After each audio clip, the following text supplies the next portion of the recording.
Hello humans, it's just Martine, and welcome to a ginormous Dollar Tree book haul.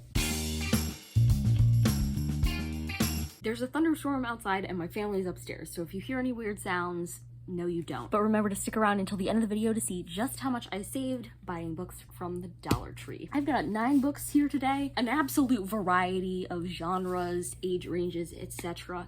So let's jump straight into it. The first one that I picked up in this specific group of books is Dream Country by Shannon Gibney. This book spans 5 generations of an African-American family that originated in Liberia.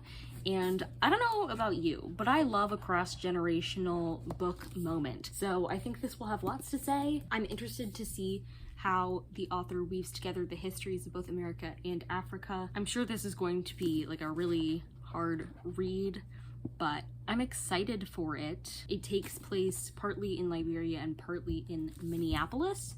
So yeah, and that's all I really want to know about it going into it. The copyright for this book was 2018 and the original selling price was $17.99. I love whenever I see a book like this in the Dollar Tree, not because I don't want to pay full price for a book with this incredible type of representation, but just because it's an absolute steal to get to add it to my collection, and I grab it in the hopes that in the future lots and lots of people will read it because it's on my shelves. Just because I'm reading books on a budget doesn't mean I don't want books with representation. So this was an obvious buy for me. I'm so excited for this one. Next I have Stone Mothers by Erin Kelly. What actually drew me in about this book is that it's by Erin Kelly, who I've read before. I've actually read He Said, She Said, which is like noted on the cover, and I gave it 4 stars. I really enjoyed it, and then I recommended it to another bookish friend. That friend read it and also liked it.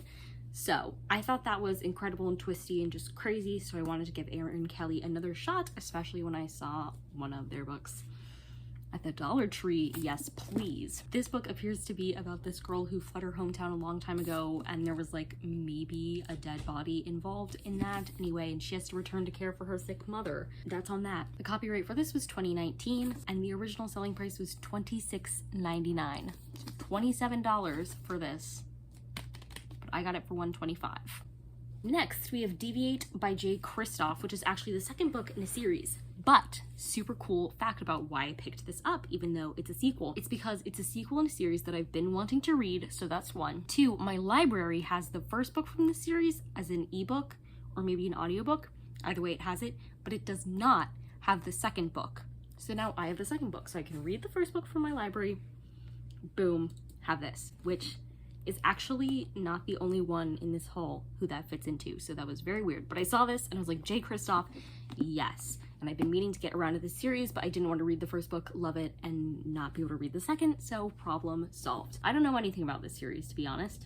It's a sci-fi series by Jay Kristoff. I obviously wanted it. I've liked every Jay Kristoff I've read before this point, so, and I've read quite a few.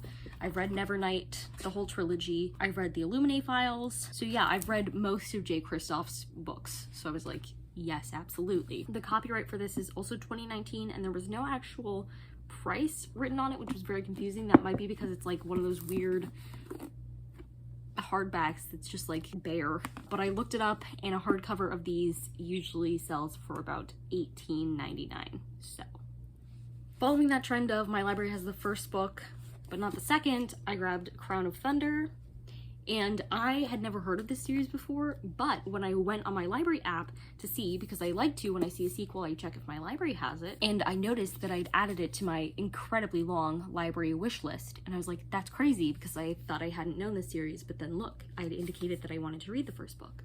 So now I have the second. Again, I don't know anything about this series. This one is less my speed. I think it's a fantasy series, and I don't really want to read the synopsis because it probably spoils the first book, but I have it now and that's exciting. What are the odds that like in the same stack of books there were 2 sequels, or my library has the first and not the second?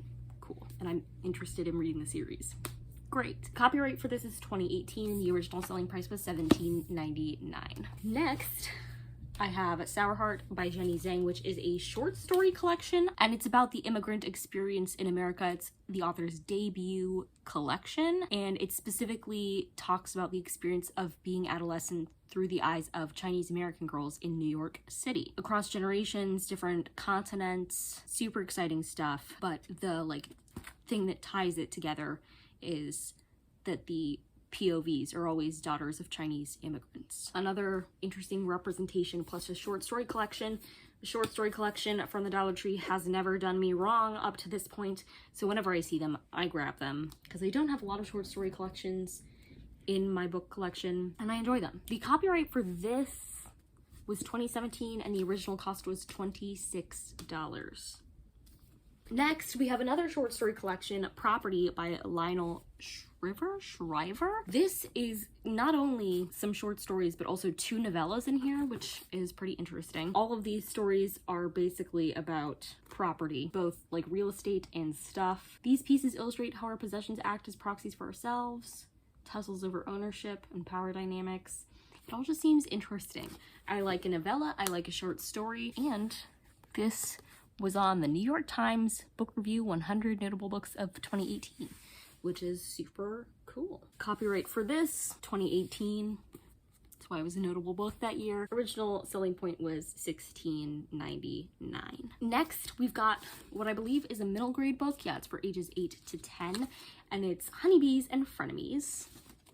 And it's so cute, like the foiling, they're little bees. This is about a girl the summer before 8th grade who's working at her family's mattress store. Then she goes to compete in a pageant. Her talent for the pageant is recorder. That's so funny. And she has to deal with her former best friend. Blah, blah, blah. There's lots of drama. This just looks so cute. The copyright for this was 2019. The original selling price was $16.99. The little bees just get me. Next, I have a queer YA book? It's called The Brilliant Death by Amy Rose Capetta. The reason I think it's queer is because it says a unique mashup of fantasy, historical fiction, and queer romance. Yes, please. It's about this daughter of a powerful family and then this shapeshifter, and I guess they fall in love, and the shapeshifter can dance effortlessly along the gender spectrum. I love that. There's really not much more to say about it. I know fantasy isn't really my thing, but throw some queer characters in, I'm down. There's also bonus content in this copy of it. There's an extra short story. Copyright is 2018. Original selling price was $10.99. And then last but certainly not least, I have Anyone But Ivy Pocket by Caleb Crisp, which is this adorable looking middle grade book with all these illustrations. Unfortunately for me, deckled edges. I know a lot of people love that, but I don't. Very few words per page. So even though it seems thick, it'll probably be a speedy read between the illustrations and everything. Anyone But Ivy Pocket is about Ivy Pocket, who's an orphan and a walking disaster, and apparently she's to deliver a cursed diamond necklace to someone, and that's what happens in this book. Seems chaotic. I'm absolutely ready. She's so adorable. The copyright for this was 2015, so this is the oldest in this stack of books by like a couple years, but the original selling price was $17.99. For all these books, because I got 9 books for $1.25 each, I spent $11.25. The total worth, when you add up all their original selling prices, is $170.92, meaning that I saved $159.67 on this here stack of books, which might be my most successful Dollar Tree haul ever, but I'm not positive. It's up there. This is a real successful one. This was a jackpot for sure, because like there's only 2 of these that are not hardcover books, and several of them were adult hardcovers, which are usually more than YA hardcovers. So I'm absolutely thrilled with this. If you like this video, go ahead and give it a big thumbs up and comment down below which of these books should I read first, or have you read any of these books and what did you think about them? And subscribe for more reading, writing, and college lifestyle content. And until next time, bye humans, bye!